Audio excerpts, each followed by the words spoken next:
Morning. मैं Mahesh Kumar the PC channel से आप लोगों को स्वागत करते हैं। पुनः आपके लिए हम इंग्लिश ग्रामर का एक सेक्शन लेके आए हैं जो कि काफी महत्वपूर्ण है और उसका शो अगर कहा जाए तो मेमोरेबल है। वो हम बार बार याद करते हैं, लेकिन ऐसा होता है कि वो याद नहीं रह पाता है। अगर हम बार बार प्रैक्टिस करते हैं या कुछ उदाहरण के द्वारा या पिक्चर के माध्यम से समझते हैं तो उसे समझना बिल्कुल आसान हो जाता है। ठीक है, तो आप इंग्लिश ग्रामर में ऐसे कुछ सेक्शन की बात करेंगे जो कहीं ना कहीं लोग बोलते हैं कि उसको याद करना होता है, अगर याद है तो समझ में आ रहा है, नहीं तो वो क्वेश्चन नहीं बन पाएगा। लेकिन हम ऐसा किए हैं, कोशिश किए हैं कि उसको उदाहरण के माध्यम से प्रॉपर वे में पिक्चर के माध्यम से समझाएंगे, जिससे आसानी होगा समझना और क्वेश्चन को बनाना, या किसी सेंटेंस में आता है तो उसको इजीली सोल्व करना। ठीक है, तो हम लोग आते हैं इंग्लिश ग्रामर पर। ठीक है, इंग्लिश ग्रामर पर आते हैं, देखते हैं इसमें इंग्लिश ग्रामर में हम लोग को जानना क्या है, समझना क्या है। ठीक है, तो पेन पहले लेते हैं और इसमें कोशिश करते हैं समझने के लिए। इंग्लिश ग्रामर में हम लोग समझेंगे किस टॉपिक को लेना है। ठीक है, तो देखिए आप लोग इसका नाम सुने होंगे, फ्रेजल वर्ब का नाम सुने होंगे। ठीक है, तो सबसे पहले क्वेश्चन बनता है कि ये फ्रेजल वर्ब होता क्या है। वर्ब तो सुने हैं, वर्ब का प्रयोग इजीली करते हैं सेंटेंस में, लेकिन जब फ्रेजल वर्ब आता है तो लोग समझते हैं कि इसे याद करना पड़ेगा या किसी न किसी रूप से ये ज्यादा कठिन है, लेकिन ऐसा कुछ नहीं है। तो फर्स्ट ऑफ ऑल हम लोग जानेंगे कि ये फ्रेजल वर्ब होता क्या है। ठीक है, तो उसको समझेंगे कि फ्रेजल वर्ब क्या है। तो आइए समझते हैं फ्रेजल वर्ब को। तो कहा गया है कि a verb that acquires a new meaning, मतलब एक वर्ब है जो क्या करता है, नया मीनिंग को लेता है। ठीक है, नया मीनिंग को लेता है। और कब क्या होता है, तो नया मीनिंग को लेता है जब, यानी व्हेन कंबाइंड, मतलब जुड़ता है। ठीक है, ये किसके साथ जुड़ता है, तो विद प्रीपोजिशन। अगर कोई नॉर्मल वर्ब प्रीपोजिशन के साथ जुड़ जाता है या एडवर्ब के साथ जुड़ता है तो वो क्या कहलाता है, is called a phrasal verb. Means आप ये समझेंगे कि कोई एक वर्ब है और वो वर्ब प्रीपोजिशन के साथ आके कंबाइंड होता है, या आप कहें तो एडवर्ब के साथ आके कंबाइंड होता है, तो ऐसे वर्ब को हम क्या कहेंगे, फ्रेजल वर्ब कहेंगे।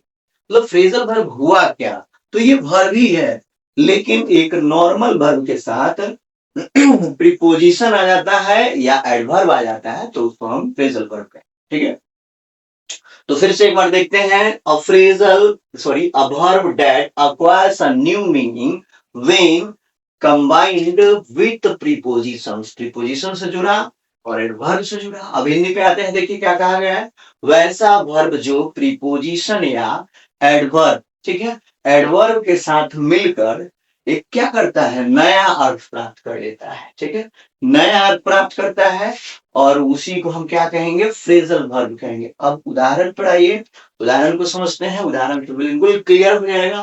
कहा है कि verb plus preposition is equal to phrasal verb. Means phrasal verb क्या है, तो वर्ब प्लस प्रीपोजिशन। ठीक है, वर्ब और प्रीपोजिशन मिला तो क्या हो गया, फ्रेजल वर्ब कहलाएगा वो। हालांकि आपके एग्जाम में डेफिनेशन नहीं पूछता है, लेकिन समझना जरूरी है। या आप यहाँ पे देख रहे हैं verb plus adverb is equal to ये फ्रेजल वर्ब। ठीक है, तो वर्ब और एडवर्ब मिलेगा एक साथ आ गया अगर, तो फ्रेजल वर्ब कहलाएगा। और जो पहले से उसका जो मीनिंग है, जो जनरल उसका मीनिंग है, वो मीनिंग नहीं रहेगा, स्पेशल और मीनिंग हो जाएगा। ठीक है, अब जैसे एग्जाम्पल आप देखेंगे तो लुक यहाँ पे लगा हुआ है। ठीक है, लुक माने देखना, और उसके बाद यहाँ पे आप देख रहे हैं आफ्टर लगा हुआ है, यानी प्रीपोजिशन हो गया। तो यहाँ वर्ब के साथ, एक नॉर्मल वर्ब के साथ एक प्रीपोजिशन जो आया तो इसका मतलब बदल गया। क्या मतलब हो गया, लुक आफ्टर का मतलब हो गया देखभाल करना। ऐसे अगर आप देखेंगे तो लुक मीन्स देखना हो गया, आफ्टर माने बाद में हो गया, तो बाद में देखना, ऐसा तो मीनिंग नहीं आ रहा है, देखभाल करना हो गया। यानी किसी आदमी को आप देखभाल करते हैं, बगल का है, या जब जरूरत पड़ता है उसको तो उसका हेल्प करते हैं, तो वैसे अर्थ में हम लोग क्या करेंगे, लुक आफ्टर करेंगे। ठीक है, अब यहाँ पे दूसरे फ्रेजल वर्ब को देखते हैं। इसमें लिखा हुआ है गिव, ठीक है, और अप एक प्रीपोजिशन है क्या, तो गिव के साथ जो प्रीपोजिशन जुड़ा तो गिव अप हो गया, इसका मतलब क्या हो गया, छोड़ देना। ठीक है, यानी कुछ चीज को हम पकड़े हुए हैं या किसी बात पर अड़े हुए हैं तो लोग बोलता है प्लीज गिव अप इट, इसे छोड़ दो। ठीक है, तो गिव अप माने क्या हो गया, छोड़ देना होता है, या आप उसको ये भी बोलते हैं कि हम त्याग दिए हैं, गिव अप कर दिए हैं, छोड़ दिए हैं या त्याग दिए हैं। तो इस तरह से आपने देखा है क्या, तो वर्ब के साथ अगर कोई प्रीपोजिशन आ जाता है या अगर एडवर्ब आ जाता है तो उसी को हम क्या कहेंगे, तो उसी को हम फ्रेजल वर्ब कहेंगे। ठीक है, उसी को हम क्या कहेंगे, फ्रेजल वर्ब कहेंगे। और ऐसे आपको बहुत सारा क्वेश्चन आएगा और एग्जाम में भी एक दो क्वेश्चन तो फ्रेजल वर्ब से आता है। तो जो भी जनरल कंपटीशन की तैयारी करते हैं या किसी भी तरह का तैयारी करते हैं तो उनके लिए काफी महत्वपूर्ण होगा फ्रेजल वर्ब को जानना, क्योंकि इसके बिना हम बहुत सारा सेंटेंस को नहीं लिख पाते हैं और बहुत सारी चीजों को नहीं समझ पाते हैं। तो ये बेहतर रहेगा कि आप इसको समझें। ठीक, चलिए हम लोग डायरेक्ट क्वेश्चन पढ़ाते हैं, क्वेश्चन को समझते हैं किस तरह का फ्रेजल वर्ब होता है और कैसे इसका मीनिंग बदलता है। तो पहला को देखेंगे आस्क फॉर। ठीक है, तो आस्क फॉर का क्या मतलब हुआ, यहाँ पे लिखा हुआ है डिमांड। डिमांड करना मतलब मांग करना।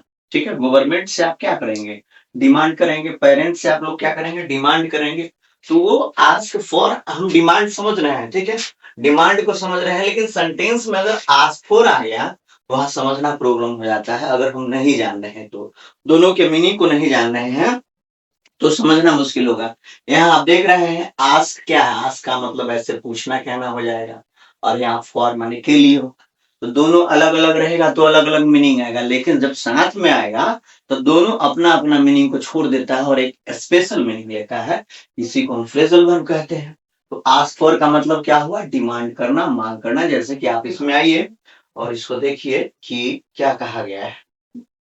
कहा है किसी व्यक्ति से कुछ मांग करना या किसी वस्तु के लिए अनुरोध करना। ठीक है, गवर्नमेंट से हम अनुरोध करेंगे, पेरेंट्स से भी अनुरोध करेंगे, किसी चीज का हमको जरूरत होगा तो आस्क फॉर करेंगे। अब सेंटेंस पे आते हैं, सेंटेंस कैसा बनाया गया है, तो क्या कहा गया है, द स्टूडेंट्स आस्क्ड।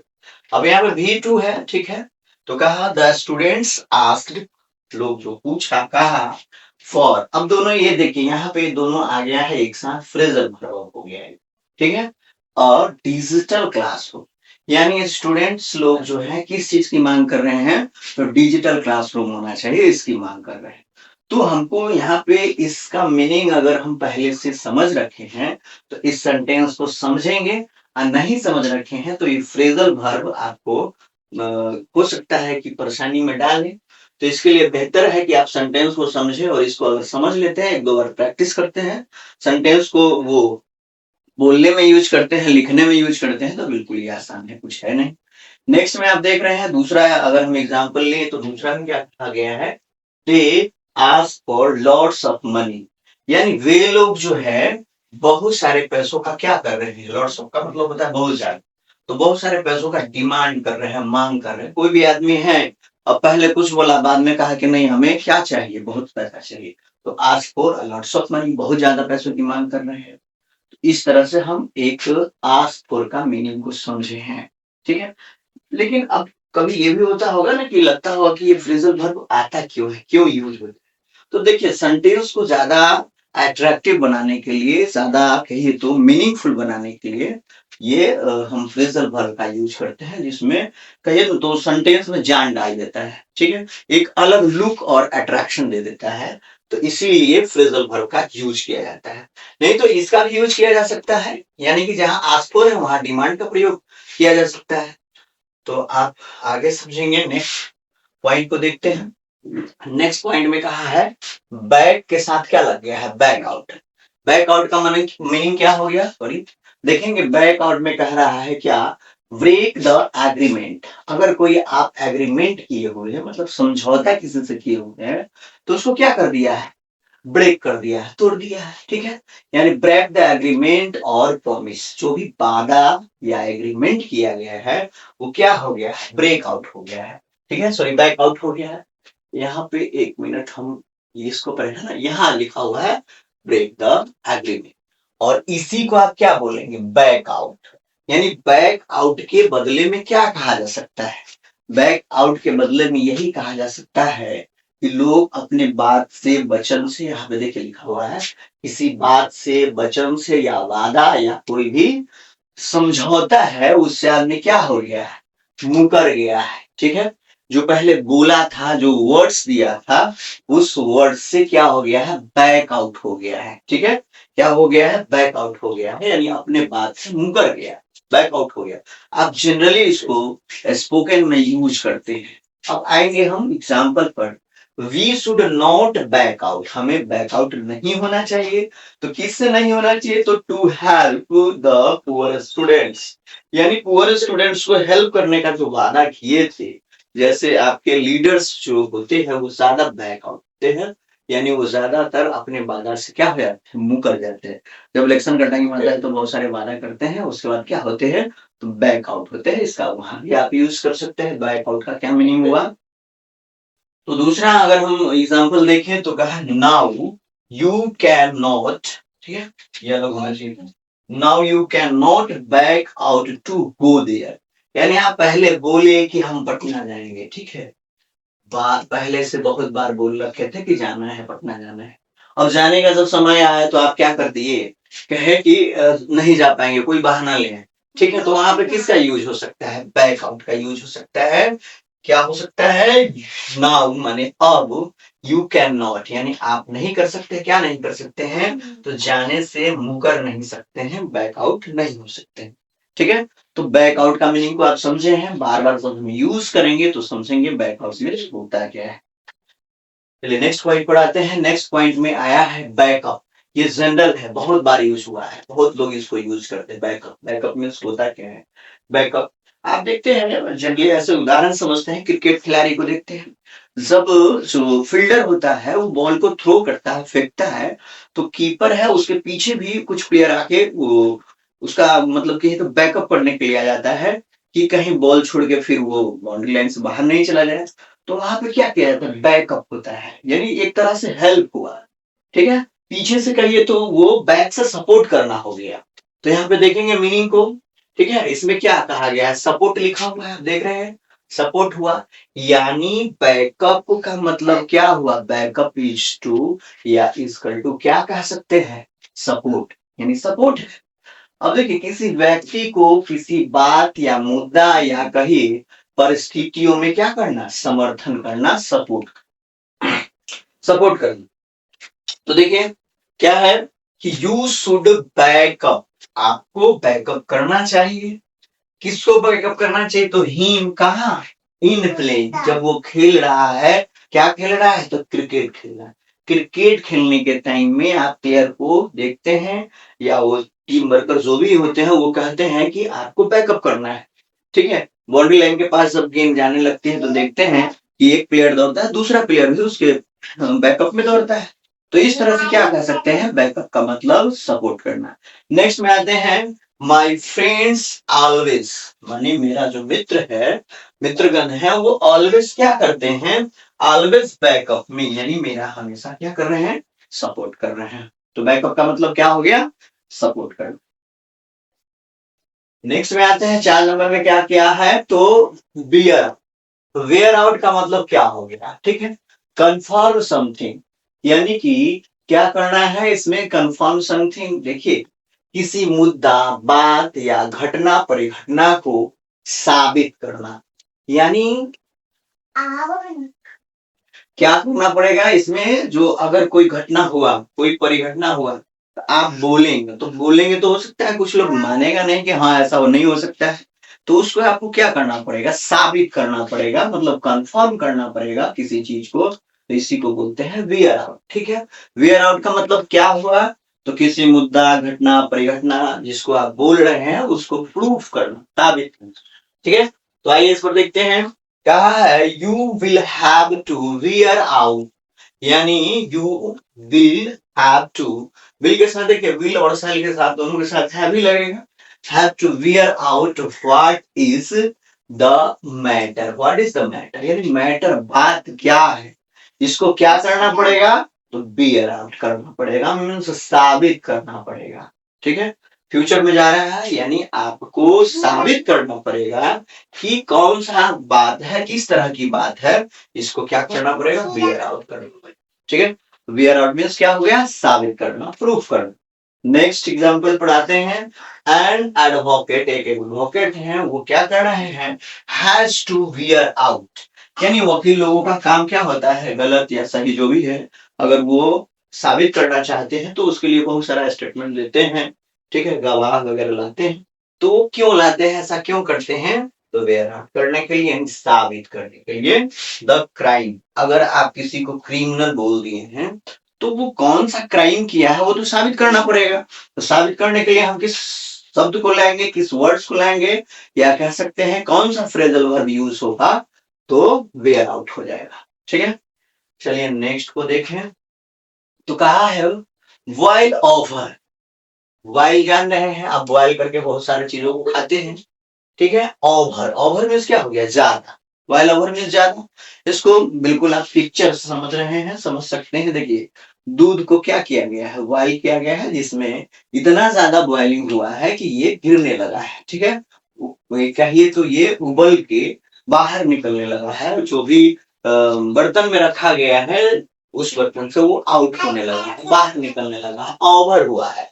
यानी बॉइलिंग कैसा हो गया है, ओवर। बॉयल ओवर का मतलब हुआ, अभी इधर देखिए, तो boil and flow over the side of the container, जो भी कंटेनर इसका है, कंटेनर माने रखने वाला वस्तु, जिसमें हम दूध या पानी कोई भी वस्तु रखते हैं, वो कंटेनर कहलाएगा। उससे क्या हो जाता है, उससे ऊपर आने लगता है बॉइलिंग होकर। तो आप देखिए क्या लिखा हुआ है कि उफान, उफान पड़ना या अत्यधिक उबलने लगना। हाथ में भी कभी कभी क्या हो जाता है, बॉइलिंग ओवर होने लगता है, यानी बहुत ज्यादा गुस्सा से, कंट्रोल से कहिए तो बाहर होने लगता है। तो यहाँ पे अगर हम दूध का एग्जाम्पल लिए हैं तो इसके एग्जाम्पल हम समझेंगे, the milk is boiling over now. Now means अब जो है मिल्क क्या हो गया है, बहुत ज्यादा बॉइलिंग हो गया है, ओवर हो गया, अब जरूरत नहीं है, ठीक है। तो बॉइलिंग ओवर का क्या मतलब हुआ, जरूरत से ज्यादा उबल जाना, तूफान मारना, ठीक है। तो बॉइलिंग ओवर का ये मीनिंग हुआ। अब आते हैं हम लोग 6 नंबर पॉइंट पे। क्या कहा गया है, ब्रेक इनटू। ब्रेक इनटू समझिए, ये बहुत इंपॉर्टेंट है, बार बार आया है एग्जाम में, ठीक है। जनरली एग्जाम में एक दो फ्रेजल वर्ब रहता ही रहता है। तो ब्रेक इनटू का है, तो ब्रेक इनटू का मतलब हुआ inter by force. Inter means होता है प्रवेश करना, और कैसे प्रवेश करना, तो बाई फोर्स, यानी फोर्स, बल के द्वारा प्रवेश करते हैं, ठीक है। जैसे आप इस पिक्चर में देख रहे हैं, घर जो है बंद है, खिड़कियां और दरवाजे भी बंद है, लेकिन ये आदमी क्या कर रहे हैं, इसको तोड़ के अंदर जाना चाहता है, ठीक है, यानी विदाउट परमिशन एंटर करना चाहता है। तो ऐसे स्थिति में आप क्या कर सकते हैं, तो किस तरह का फ्रेजल वर्ब यूज होगा, ब्रेक इनटू। इनटू देखिए कोई भी आप पढ़े होंगे कि कोई भी अंदर का अगर रूम है या कुछ भी है जिसमें आप जाना चाहते हैं मोशन में, गति करते हुए, तो इनटू का प्रयोग होता है, ठीक है। अगर पहले से उसमें बैठे हुए हैं, क्लासरूम में पहले से है, तो इन का प्रयोग होता है, ठीक है। और दौड़ते हुए उसमें जाएंगे तो इनटू का प्रयोग हुआ, है ना। तो यहाँ पे आप देख रहे हैं कि ब्रेक इनटू, तो ब्रेक इनटू का सीधा मतलब हुआ जबरदस्ती प्रवेश करना, बलपूर्वक प्रवेश करना। देखिए यहाँ क्या लिखा हुआ है, बलपूर्वक या जबरदस्ती किसी प्रतिबंधित क्षेत्र। प्रतिबंधित क्षेत्र का मतलब जहां प्रवेश करना वर्जित है, ठीक है, वैसे जगहों में आप अपना ताकत दिखा के, फोर्स दिखा के प्रवेश करेंगे तो उसको बोला जाएगा ब्रेक इनटू, ठीक है।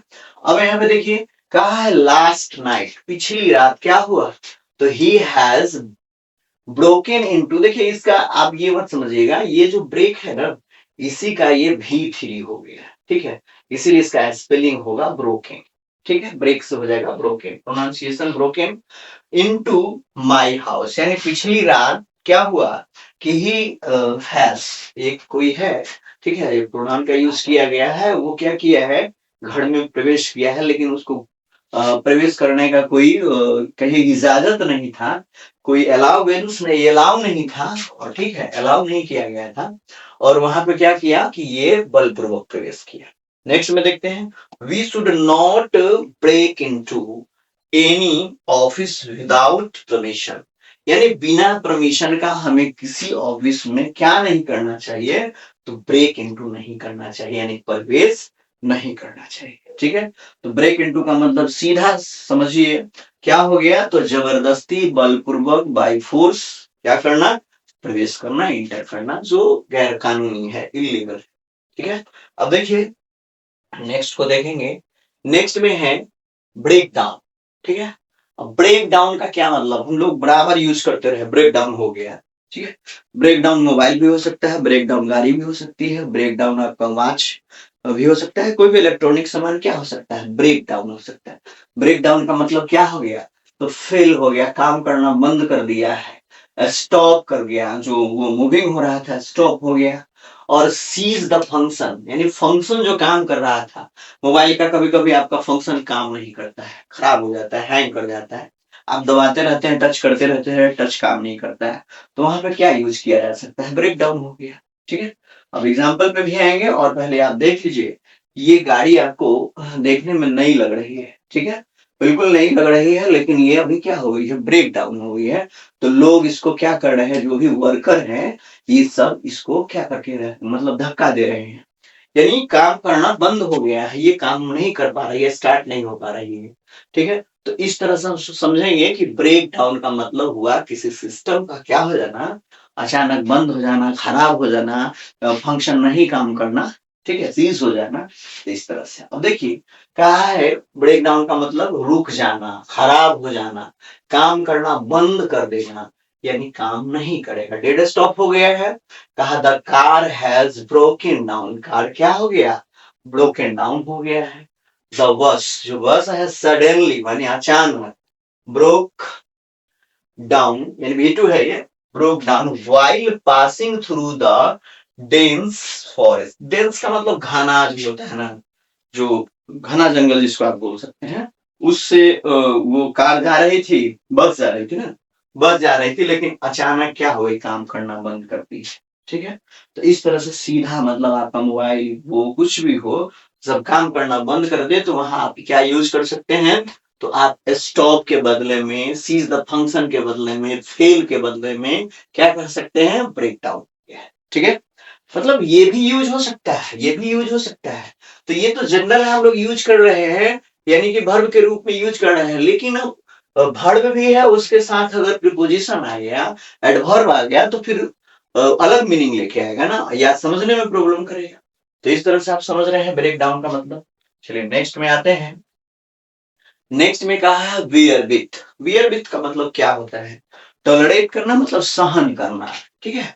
वियर विथ टॉलरेट करना, और पेशेंसली यानी धैर्य पूर्वक, पेशेंसली का मतलब होता है धैर्य पूर्वक, टॉलरेट माने सहन करना। अब क्या है कि विथ आया है, तो विथ प्रीपोजिशन है और किसी के साथ लगेगा ही। वेयर विथ का मतलब क्या हो गया, तो देखिए प्रीपोजिशन वेयर ही रहेगा, लेकिन इसके साथ अगर प्रीपोजिशन बदलता है तो मीनिंग बदल जाए। अब क्या हुआ, धैर्य पूर्वक सहन करना, या इसी को आप बोलते हैं कि अब लोग नहीं बोलता है, गुस्सा आ जाता था, कहता अब बर्दाश्त से बाहर हो गया, यानी नाक के ऊपर पानी अब चढ़ गया है, अब बर्दाश्त करना बिल्कुल मुश्किल है। ठीक है। तो उस स्थिति में आप क्या बोल सकते हैं, बियर विथ, सहन करना मुश्किल। अब यहाँ पे देखिए example, you must beer with her a few days more. A few days more का मतलब हुआ कुछ दिन और बर्दाश्त कर। ये जो है यू, जो है यू को कहा जा रहा है कि तुम्हें अवश्य बर्दाश्त करना चाहिए, किसके साथ, ये गर्ल होगी, ठीक है, लड़की के साथ। कितना दिन, तो कुछ दिन और बर्दाश्त। लोग बोलते हैं ऐसे, समस्या बढ़ता है तो आप बोलते हैं कि नहीं हम अब उसके साथ नहीं एडजस्ट करेंगे, नहीं रहेंगे उसके साथ, उससे हम अपना दोस्ती तोड़ लेंगे, या रिलेशन जो भी हो। तो उस समय लोग आपको समझाते हैं, ठीक है, और कह सकते हैं कि you must wear with her a few days more, कुछ दिन और। नेक्स्ट में आते हैं दूसरा एग्जाम्पल, नाउ। ठीक है। अब यहाँ कॉमा होना चाहिए, क्योंकि इसको लास्ट में रहेगा तो कॉमा की जरूरत नहीं, यहाँ होना चाहिए। Now I can not bear with you, अब हम तुम्हारे साथ नहीं रह सकते हैं, तुम्हारी बात को बर्दाश्त नहीं कर सकते। क्यों नहीं कर सकते, तो बिकॉज, कारण क्या है, it is too much. Too much, too much का मतलब क्या है, मच माने अधिक, टी डबल ओ, टू का मतलब हद से ज्यादा। ठीक है। बर्दाश्त से आंसू, वो ठंड हो या ये हीट हो, तो उसमें क्या हो जाता है, टू मच हो जाता है, बहुत ज्यादा। तो इसलिए यहाँ कहा गया नाउ, अब जो है I can not, can not का मतलब नहीं हो सकता है, बेयर विथ यानी सहन नहीं हो सकता है, बर्दाश्त नहीं हो सकता है, ठीक है। तुम्हारे साथ विथ के साथ भी इसको जोड़ सकते हैं। क्यों? क्योंकि ये बहुत ज्यादा हो गया है ना, it is too much, it's too much, बहुत ज्यादा हो चुका है। तो इस चीज को आप समझेंगे, है ना। आइए और हम नेक्स्ट को देखते हैं। नेक्स्ट है, हाँ देखिए, अब वहां बियर विथ था, अब यहाँ पे है ब्रेकअप। ये जनरली यूज करते हैं लोग, बराबर यूज करते हैं। जो नहीं मीनिंग जानता है ना, मतलब इसके सेंटेंस में यूज नहीं कर पाता है, लेकिन ऐसे बोलता है, जो आप लोग सुने होंगे, कहते हैं ना कि वो सब जो था ना उसके साथ ब्रेकअप हो गया, ऐसे बोल देता है। तो ब्रेकअप का मतलब होता है दोस्ती टूट जाना, समाप्त हो जाना। इसमें मिलेगा तितर बितर हो जाना, जो एक साथ था वो बिखर जाना, ब्रेकअप हो जाना। तो क्या कहा गया, इंड हो जाना, ठीक है, डिसअपियर हो जाना, डिस्प्लेस हो जाना, डिसअपियर नहीं है, डिस्प्लेस, ठीक है। लाइट वजह से थोड़ा सा कभी कभी दिक्कत होता है। डिस्प्लेस का मतलब होता है तितर बितर हो जाना, ठीक है, इधर उधर हो जाना। डिसअपियर माने तो गायब हो जाता है, ठीक है, डिसअपियर मीन्स गायब हो जाना। तो यहाँ पे डिस्प्लेस का मतलब हो गया क्या हो जाना, तितर बितर, बिखर जाना। यहाँ जैसे लिखा हुआ है देखिए, तितर बितर होना, इसका मतलब हो गया। और इंड का तो आप जान रहे हैं, फिल्म समाप्त होता है तो इंड लिखता है। अब क्या कहा है कि समाप्त हो जाना, तितर बितर हो जाना, ठीक है। अब इसमें ये कहा है द पेरेंट्स मीटिंग, जो पेरेंट्स लोगों का, माता पिता का जो स्कूल में मीटिंग होता है, वो क्या हो गया है, broke up at 10 o'clock। 10 o'clock में 10 बजे क्या हो गया, समाप्त हो गया, एंड हो गया, ब्रेकअप हो गया, ठीक है। अब रिलेशन भी ब्रेकअप होगा तो उसमें भी इसी ब्रेकअप का यूज करेंगे। कोई मीटिंग चल रहा है, कोई सीटिंग चल रहा है, या किसी तरह का प्लानिंग चल रहा है, वो भी अगर स्टॉप करता है तो वहां पे हम ब्रेकअप का यूज कर सकते हैं। लेकिन जनरली ज्यादातर लोग रिश्तों के टूटने में ब्रेकअप का प्रयोग करते हैं, ठीक है। दूसरे एग्जाम्पल पे आते हैं, the students have broken up in the field, ठीक है। तो फील्ड में क्या हो गया, फील्ड में स्टूडेंट्स जो लोग थे वो तीतर बीतर हो गए। कभी कभी होता है ना, भगदड़ हो गया, या किसी तरह का अफवाह फैल गया, ठीक है। तो उसमें लोग क्या करते हैं, इधर उधर भागने लगते हैं। तो उस समय भी आप ब्रेकअप का यूज कर सकते हैं, यानी तीतर बीतर हो जाना, छितरा आ जाना, इधर उधर फैल जाना, ठीक है। तो इस सेंस में हम किसका प्रयोग करेंगे, ब्रेकअप का प्रयोग करेंगे। और अब नहीं है ना, यानी कि हम लोग सबसे पहले तो जाने फ्रेजल वर्ब होता क्या है। कोई अगर पूछता है कि फ्रेजल वर्ब होता क्या है, तो फ्रेजल वर्ब का मतलब सीधा है, जो एक ऑर्डिनरी वर्ब जो है, एक साधारण वर्ब है, उसमें अगर प्रीपोजिशन जुड़ जाता है या एडवर्ब जुड़ता है, तो पहले मीनिंग को छोड़ के अगर स्पेशल मीनिंग को लेता है, तो उसी को हम बोलते हैं phrasal verb. Phrasal verb use क्यों करते हैं, तो सेंटेंस के मीनिंग को, के क्वालिटी को इंप्रूव करने के लिए, डेवलप करने के लिए, ज्यादातर मीनिंगफुल बनाने के लिए, अट्रैक्टिव बनाने के लिए हम, अब देखिए एक ही चीज का तो बार बार यूज नहीं करेंगे।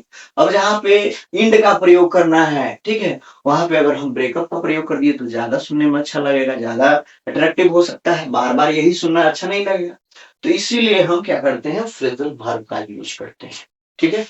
अब फ्रेजल वर्ब को हम समझे हैं, और इसमें क्या है कि जब हम बार बार इसका यूज करेंगे, ठीक है, तो ही ये हमारे पास रह पाएगा। नहीं तो ऐसे किताब में पढ़ेंगे और फिर उसी चीज को 2 महीना बाद देखें, फिर कभी यूज नहीं किया ना कभी देखें, फिर इसको हम भूल जाएंगे, ठीक है। सबसे बेस्ट तरीका है कि इसको हम यूज में लाते हैं तो बेहतर है। चलिए, हम जो ये 10 फ्रेजल वर्ब बताए हैं वो सारा का सारा इंपोर्टेंट है, और किसी न किसी एग्जाम में ये पूछा जाता है, पूछा भी गया है।